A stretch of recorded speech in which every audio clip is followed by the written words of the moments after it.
अस्सलाम वालेकुम। आज ये मेरा वीडियो बनाने का मकसद किसी की दिल आज़ारी या किसी के बारे में बुरा बोलना या किसी को तनक़ीद करना मेरा बिल्कुल भी इरादा नहीं है। बस मैं आप लोगों के सामने ये बताना चाहता हूँ कि कौम के हालात और कौम के साथ क्या हो रहा है, मैं ये सब आपके सामने रखना चाहता हूँ। शायद इससे कुछ लोगों को तकलीफ़ भी होंगी, मगर मैं उसमें कुछ कर नहीं सकता।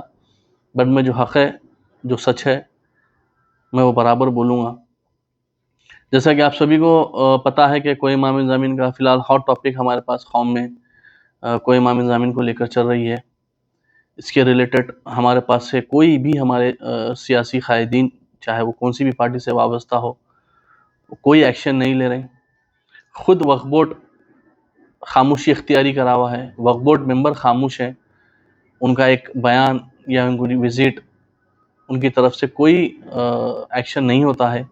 इसकी क्या वजह है वो अल्लाह ही बेहतर जाने और उन्हीं बेहतर जाने। वक्फ़ बोर्ड हमेशा से हमारी कौम को, शिया कम्युनिटी को हमेशा से नज़रअंदाज करते आया। जबकि तेलंगाना में जब यूनाइटेड आंध्र प्रदेश था, तब शिया वक्फ़ प्रॉपर्टीज़ इतने थे कि सभी को मालूम है। मगर आहिस्ता आहिस्ता आज हमारे वक्फ़ बोर्ड के प्रॉपर्टीज़, आज हमारे वक्फ़ जायदादों का आज नुकसान नहीं हुआ। ये तब से हो लेते हुए आ रहा जब से हमारे मेंबर्स बने वहाँ पर। मैं प्रेजेंट मेंबर की बात नहीं करूँगा, जो भी मेंबर्स थे वहाँ से हमारे जायदादों की पूरा वाटोला होते रहा, मगर इसके ऊपर कोई बोलने वाला नहीं है। मैं यहाँ पर गलती किसी को नहीं दूंगा। यहाँ पर मैं हमारी कौम की सबसे बड़ी गलती है, क्योंकि हमारी कौम सिर्फ सो रही है। उनको क्या हो रहा, कौम में क्या चल रहा, किसी को कोई लेना देना नहीं है। ये ताज्जुब की बात है।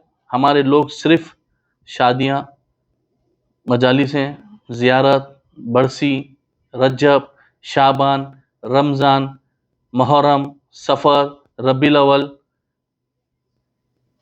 यहाँ जो हो रहा है इसके ऊपर कोई तवज्जो नहीं दे रहा, क्योंकि हुकूमत को मालूम है कि इनके पास कोई बोलने वाला नहीं है, इन लोगों को कोई फ़र्क पड़ने वाला नहीं है।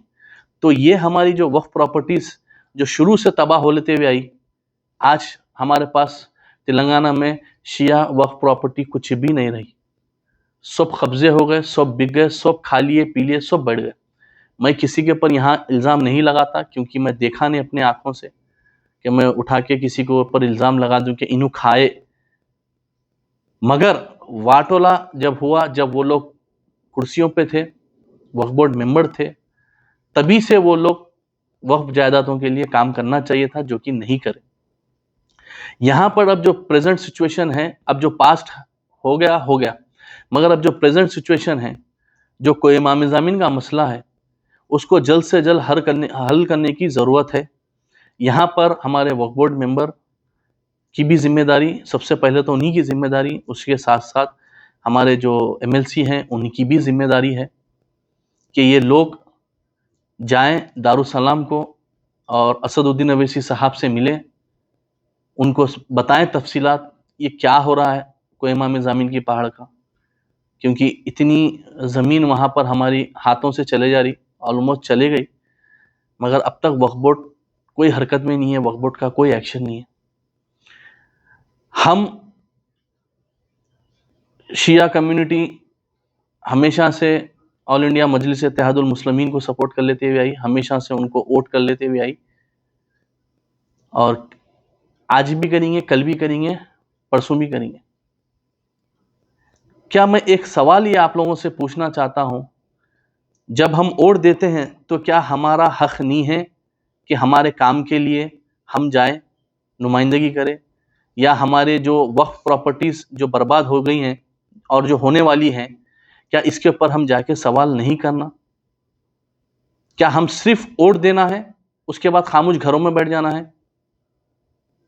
बेशक एमआईएम पार्टी हमेशा से शिया कम्युनिटी को जो भी फेस्टिवल मुहर्रम वगैरह जो भी आती है काम करवाती है, उसमें कोई शक नहीं है। मगर मैं ये कुछ बातें आप लोगों के सामने रखना चाहता हूँ कि जैसा कि भाई इतना सब कौम के लिए करे, मैं पूछना चाहता हूँ कि क्या करे। 2004 से पहले क्या मुहर्रम के इंतजामात नहीं होते थे? क्या 2004 से पहले हत्ती नहीं आता था? क्या 2004 से पहले आशिक़ानों को चुनना पानी गवर्नमेंट से पैसे नहीं मिलते थे क्या? या 2004 से पहले क्या रजब हो, मुहर्रम हो, जो भी हमारे दिना होते, जो भी हमारे फेस्टिवल्स होते, जो भी हमारे मॉर्निंग डेज होते, क्या उसमें 2004 से पहले कोई इंतजाम, कोई आशिक़ाने का काम, कहीं पर चुनना, कहीं पे रोड, कहीं पे स्ट्रीट लाइट क्या नहीं डली? क्या ये सिर्फ 2004 के बाद से ही डल रही है क्या? 2004 से पहले भी बहुत कुछ हुआ कौम में, बहुत काम हुए कौम में, ये तो बेसिक है। मगर कौम को क्या हासिल हुआ? ये तो आज के जो मौजूदा जो भी इख्तियार पे बैठे हुए हैं, उन्हों आज है, कल नहीं रहते, रह भी सकते। तो क्या ये हत्ती आना बंद हो जाएगा? आशिक़ानों के कामा बंद हो जाएंगे? रोना दलना बंद हो जाएंगे? सभी लोगों को पैसे मिलना क्या बंद हो जाएंगे? नहीं, ये एक बेसिक चीज़ है जो ये सिर्फ शिया कम्युनिटी को स्पेशली नहीं मिलता। ये तेलंगाना में जितने भी मज़हब के लोग हैं, चाहे वो गणेश, बोनाल, क्रिश्चियन का क्रिसमस पार्टी का हो और हमारे बोहरा कम्युनिटी का हो, जिसके भी सिख कम्युनिटी के हो, हमारे हिंदू भाई में जितने भी फेस्टिवल्स हो, क्या उनमें, उनके फेस्टिवलों में क्या हत्ती नहीं आता? क्या उनके फेस्टिवलों में रोडों में साफ सफाई या रोड़ा डलना या स्ट्रीट लाइट डलना या पानी का इंतजाम होना नहीं होता? क्या ये सिर्फ स्पेशली शिया कम्युनिटी के लिए होता है क्या? 2004 से पहले भी कामा होते थे, 2004 के बाद भी कामा हुए, 2025 के बाद भी कामा होते रहेंगे, उसमें दो राय नहीं है। मगर कौम को क्या फायदा हुआ? बेशक हम एमआईएम पार्टी के शुक्रगुजार है, मैं बार बार बोल रहा हूं, मैं जो हक है मैं बोलूंगा, और जहां पर जो गलत है उसके ऊपर भी मैं बोलूंगा, अपनी नाराजगी जाहिर करूंगा, अपनी शिकायत जाहिर करूंगा, कौम की शिकायत, कौम की नाराजगी आपके सामने रखूंगा, अपने हदो अदब में रहकर सवाल करूंगा। बेशक एमआईएम पार्टी 2004 से और 2004 से पहले हमको एमएलए दी, 2004 के बाद एमएलसी बराबर हमको शिया कम्युनिटी को दे रहे हैं, कॉर्पोरेटर दे रहे हैं, वक्फ बोर्ड मेंबर दे रहे हैं, क्योंकि हुकूमत कोई नहीं दे रही ये चीज़, रूलिंग पार्टी भी नहीं दे सकती, ना सेंट्रल गवर्नमेंट दी, ना स्टेट की कोई रूलिंग पार्टी दी, एमआईएम पार्टी बराबर दे रही। बेशक हम उनके शुक्रगुजार हैं, मगर क्या ये सिर्फ एमएलसी का पोस्ट या कॉर्पोरेटर का पोस्ट या वक्फ बोर्ड मेंबर का पोस्ट क्या सिर्फ शिया कम्युनिटी को खुश करने के लिए दिया जा रहा है, या वाकई इनकी नुमाइंदगी होना चाहिए, वाकई इनके जो भी मसले मसाइल है उसके पर काम होना चाहिए, उसलिए दिया जा रहा है? और हमारी जो मांग, हम जो शिया कम्युनिटी, हम जो आवाज़ उठा रहे हैं, हमारे हक के लिए आवाज़ उठा रहे हैं, हम किसी की ज़मीन या किसी का कब्रिस्तान या किसी की जगह हम नहीं मांग रहे। हम जो हमारा हक है, जो हमारे बुज़ुर्ग लोग जो कौम के लिए जो प्रॉपर्टियां जो वक्फ करके गए, हम हमारी चीज़ों के लिए, हम हमारे चीज़ों की सेफगार्ड चाह रहे हैं। क्या ये आवाज़ उठाना, क्या ये बोलना, क्या ये गलत है? मैं हमारे हिंदू भाइयों से, मैं हमारे अहले सुन्नत भाइयों से, जैन कम्युनिटी से, मारवाड़ी कम्युनिटी से, सिख कम्युनिटी से, क्रिश्चियन कम्युनिटी से, मैं इन सब से सवाल करता हूँ, आप लोग अपनी अपनी कम्युनिटी के लिए आप आवाज़ उठाते हैं, बेशक उठाना चाहिए, तो क्या हम शिया कम्युनिटी हमारे हक के लिए आवाज़ नहीं उठा सकते? बताइए आप, मैं ये सवाल कर रहा हूं। और जिसको भी औहदा हमारी कौम में दिया जा रहा है, कौम का क्या फायदा हुआ? आशुरखाने, स्ट्रीट लाइट, पैचवर्क, रोड, ये छोड़ दीजिए, ये तो पहले भी दलते थे, बोला मैं, आगे भी दलेंगे, कोई रहो या ना रहो। मुहर्रम के इंतजाम पहले भी होते थे, आगे भी रहेंगे, कोई रहो या ना रहो। मैं किसी को तनकीद नहीं कर रहा हूं, बाखुदा मेरे लिए दिल में किसी के लिए नहीं है, मैं बस हक आपके सामने रखना चाहता हूं। कम्युनिटी को क्या फायदा हुआ वक्फ बोर्ड में? आप जहां पर देखिए दूसरे स्टेट्स में भी शिया वक्फ बोर्ड मेंबर्स हैं, वो लोग अब जैसा कि कर्नाटका, वहां पर 2 करोड़ रुपए सालाना वक्फ बोर्ड मेंबर अपनी कम्युनिटी के लिए अलोकेशन करवाते हैं, अलॉट करवाते हैं, वो अपनी वहां पर लगाते हैं। हैदराबाद में, तेलंगाना में वक्फ बोर्ड या माइनॉरिटी वेलफेयर डिपार्टमेंट से शिया कम्युनिटी को क्या मिलता? सिर्फ मुहर्रम में चुन्ना पानी को सबील को 2000 रुपए, 5000 रुपए, उससे हटके आप मुझे बता दीजिए। मैं वक्फ बोर्ड मेंबर से भी पूछना चाहता हूं, हमारे एमएलसी साहब से भी मैं पूछना चाहता हूं कि उससे हटके शिया कौम को क्या फायदा हुआ? वक्फ बोर्ड से कितने शिया बेवा लोगों को पैसे दिए जा रहे हैं? वक्फ बोर्ड से कितने शिया लोगों को पेंशन दी जा रही है, सीनियर सिटीजन को, या मेडिकल के लिए हेल्प की जा रही है? आप मेरे को बताइए। जहां पर अदर स्टेट्स में जाके देखिए आप। और हम जब भी वक्फ बोर्ड में जाते हैं कुछ भी चीज के लिए, तो सीधा सीधा वो साफ मना कर देते हैं, पैसे नहीं है। एक मौलाना छिल्ला इब्राहिमपट्टनम के आशिर खाने का मैं लास्ट मुहर्रम में जून में वक्फ बोर्ड चेयरमैन और हैदर आगा साहब से, जो वक्फ बोर्ड मेंबर है, उनसे मिलकर मैं उनको वहां के काम के लिए रिप्रेजेंटेशन दिया, तो वो लोग मुझे बोले कि आप कोटेशन लाइए, इंशाल्लाह हम अमाउंट रिलीज करेंगे। अब फिर मुहर्रम आने को है, तो हमारे आशिर खानों को कब कब कहां पे मुहर्रम से हटके पैसे अलाउड हुए? फिर मैं बोल रहा हूं, पहले भी कामा होते थे, पहले भी हत्ती आता था, आगे भी कामा होंगे, आगे भी हत्ती आएगा। उससे हटके कौम को क्या फायदा हुआ? हमारी वक्फ प्रॉपर्टी कहां है? क्यों हमारी वक्फ प्रॉपर्टी का सेफगार्ड नहीं किया जाता? अब एक प्राइम प्रॉपर्टी हमारी जो बेगमपेट टास्क फोर्स नाले मुबारक के तहत वक्फ है, वो क्लियर प्रॉपर्टी है, उस पर कोई डिस्प्यूट नहीं है, कोई केस नहीं है, कई साल से वो प्रॉपर्टी पड़ी हुई है। अब वो भी कब्जा हो जाएंगी, ये लिख के रख लो मेरी बात आप। अरे भाई, आप हमारे जो शिया वक्फ प्रॉपर्टीज हैं, आप हमारे शिया वक्फ प्रॉपर्टीज को आप लीज आउट करिए, कमर्शियल कॉम्प्लेक्सेस को दीजिए, उसका जो पैसा आता वो आप हमारे कम्युनिटी के डेवलपमेंट के लिए लगाइए। वहां जाते कि वक्फ बोर्ड में हम आप पैसा नहीं है आपके पास, हमारे पास पैसा नहीं है, मगर दूसरे कामा, दूसरे लोगों को, दूसरे मस्जिदों को, दरगाहों को, हर जगह पैसे सेंक्शन हो रहे हैं, मगर शिया कम्युनिटी के लिए 1 रुपया भी मेरे को आप बता दीजिए कहां पर हो रहा। मैं यहां पर कोई फिरका परस्त बात नहीं कर रहा हूं, मेरी बात को गलत मत ले। हमारे शिया कम्युनिटी को वक्फ बोर्ड से या minority finance, minority welfare department से हमको क्या मिलता? हमारे वक्फ बोर्ड मेंबर क्या लाए? हमारे वक्फ बोर्ड मेंबर कितने प्रॉपर्टीज सेव करे? हमारे वक्फ बोर्ड मेंबर कितने प्रॉपर्टीज लीज आउट करके उसकी रेवेन्यू जनरेट करे? यहां पर कोयमा में ज़मीन का मसला, ये पूरी शियत का मसला है, पूरी कौम का मसला है। वक्फ बोर्ड मेंबर के साथ साथ एमएलसी साहब की भी जिम्मेदारी है, उसके साथ साथ जो हमारे उलमाओं की जो तंजीम है, जितने भी तंजीमा हैं, उन सब के जो भी सदर, जो भी सरपरस्त आला हो, जो भी सदर हो, उन सब की जिम्मेदारी है, क्योंकि आप लोग इलेक्शनों में निकलकर लेटर हेड देकर मीडिया में आकर स्टेटमेंट देके आप लोग जो है सो तायद करते, आप लोग तायद करते, बराबर करिए और करना भी चाहिए। हम आज भी वोट करते थे और कल भी हम इमाम को वोट करेंगे।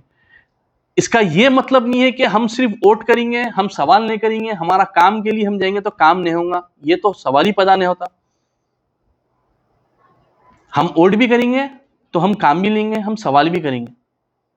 और जो छोटे मोटे जो भी ऑर्गेनाइजेशंस, जो भी कमेटियां कौम में कोई आवाज उठाता है कौम के भलाई के लिए, उसको दबाया जाता है, उसके खिलाफ साजिशें की जाती है, उन लोगों के ऊपर इल्जामात लगाए जाते हैं, एलिगेशंस लगाए जाते हैं, किसी का टैग दिया जाता है। आप हमारे पास, हमारी शिया कम्युनिटी में इतने लीडर्स हैं जो हर पार्टी से वाबस्ता है, एमआईएम हो, कांग्रेस हो, बीआरएस हो, बीजेपी हो। आप इन तमाम लीडरों को देखिए, क्या ये लोग कौम के लिए कुछ करे? तो आप लोग अपना अपना व्हाइट पेपर जारी करके बताइए कि कौम की फलाह बहबूद के लिए आप लोग क्या करें, कितने वक्फ प्रॉपर्टियां सेव करें, कितना कौम को फायदा पहुंचाए। अरे भाई, हम तो सिर्फ हमारा हक जो गवर्नमेंट देती दूसरों को जो दे रही है वो हक हमको भी दो बोल रहे हैं। हम ये नहीं बोल रहे हैं कि दूसरों की जमीन हमारे को दे दो, दूसरों का कब्रिस्तान हमारे को दे दो, हम ये नहीं बोल रहे हैं। हमारी चीज, हमारे बड़े जो मरहूम बुजुर्ग लोग जो रखे गए हैं कौम के लिए, हम वो दो बोल रहे हैं। हमारे वो पूरे प्रॉपर्टीज सफाट हो गए, पूरे प्रॉपर्टीज हमारे खत्म हो गए। इसके पर हमारे कोई भी पार्टी का, मैं इवन यहाँ पर एक एमआईएम की बात नहीं करूंगा, कांग्रेस हो, बीजेपी हो, बीआरएस हो या एमआईएम हो, कोई इसके ऊपर आवाज नहीं उठाते। हाँ, बराबर अपनी पार्टी में वफादारी बराबर निभाते हैं, निभाइए। हर कोई आज देखिए आप, सोशल मीडिया है, आज का दौर सोशल मीडिया का है, सोशल मीडिया पे देखिए आप लोग, हर कोई अपनी पार्टी में दबा के मेहनत कर रहे हैं।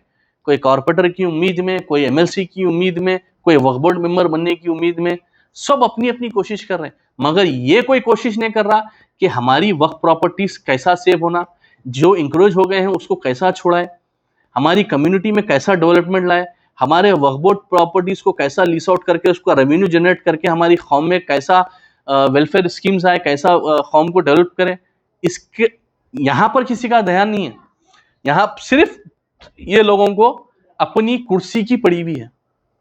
अरे मैं जाके अगर हमारे पार्टी में बोला तो मेरे को कॉर्पोरेटर की सीट नहीं मिलेंगी, अरे मैं हमारे पार्टी में जाके बोला तो मेरे को एमएलसी नहीं देंगे, अरे मैं वहां जाके बोला तो मेरे को, इनको सिर्फ डर ये है कि इनका कहाँ इख्तियार चले जाता, इनकी कहाँ कुर्सी चले जाती। आप उसके बाद देख लीजिए, मैं यहां पर बोलने से डरूंगा ना घबराऊंगा।